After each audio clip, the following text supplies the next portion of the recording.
Սև ամպերը գրոհել են քաղցրաշենը, քաղցր օրերի հույս չկա, գյուղն աղետի ճիրաններում է։ Գյուղի ժողովուրդը մեկ է, ժողովուրդը նայում ես,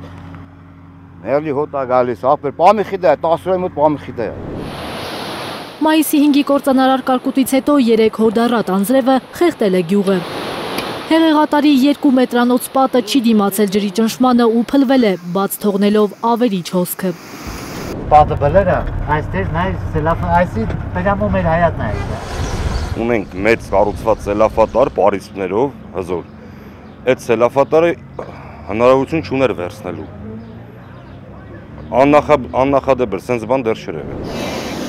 Ջուրն ու ցեխը լցվել են մարդկանց տները, հեղեղել այգիներն ու տնամերձ հողամասերը։ Ջուրը գետնին է հավասարեցրել ամեն ինչ։ Մարդիկ երեկոյան 7-ից մինչև կեսգիշեր սեփական ուժերով, ցեխաջրերը պոմպերով դուրս են քաշել տներից, բայց ջրի դեմ մարդը երբեմն անզոր է։ Հեսա մեր նասոսը դրիմս է, այդ նասոսները միացրել ենք էր ջուրը քաշում էր, որ գոմով է թագոն է։ Քանի սանտիմետր է ջուրը բարձրացել։ Դե քույրի ջան, պատկերացրու ինչքան խորն է հողը,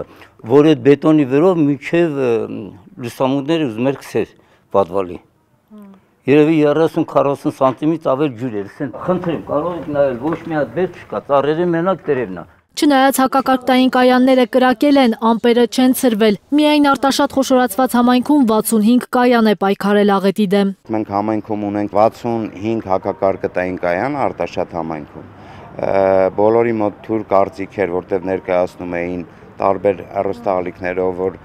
բնական աղետի այդ աշճանի ժամանակ որևէ գործողություն իրականացնելը ինքը նույնիսկ չէր հասցնում որևէ գործողություն անել։ Գյուղացիներն ասում են, երբևէ նման խայտառակ ավերածություն չեն տեսել։ Նրանց կորուստները հսկայական են, վնասները հասնում են 80-ից 100%-ի։ Ջուրը տարել է բոլոր տնկիները, ցեխ դարձրել մշակածը։ Դե նար, վնասը նայեք, էլի։ Այնի արդեն պետք է վարենք, հազա նորից էլ դնենք։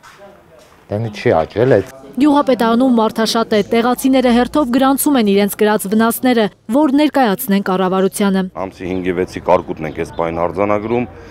բոլոր բնակիչները կարող եք տեսնել, գյուղապետարանում գալիս են, հաշվառում ենք,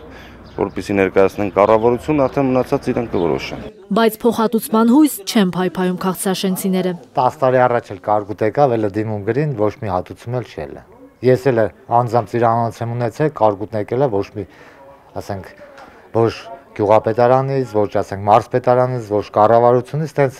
հասկացողություն չէ։ Ես չեմ տեսել, որ 45 տարեկան տղան մեկը չեմ տեսել, որ օգնություն տա։ Հաստատ չի փոխվի։ Գյուղացու կյանքը ոնց կա անցել այդ հալա միջև վերջ։ Սև ամպերը դեռ կախված են քաղցրաշենի գլխին, հակակարգտային կայաններից նորից կրակոցների ձայներ են լսվում։ Գյուղացիները նոր աղետ են կանխազգում։ Զարուհի Սահակյան, Աշոտ Մնոյան, Եվան Եղանդիլյան, Հայլուր։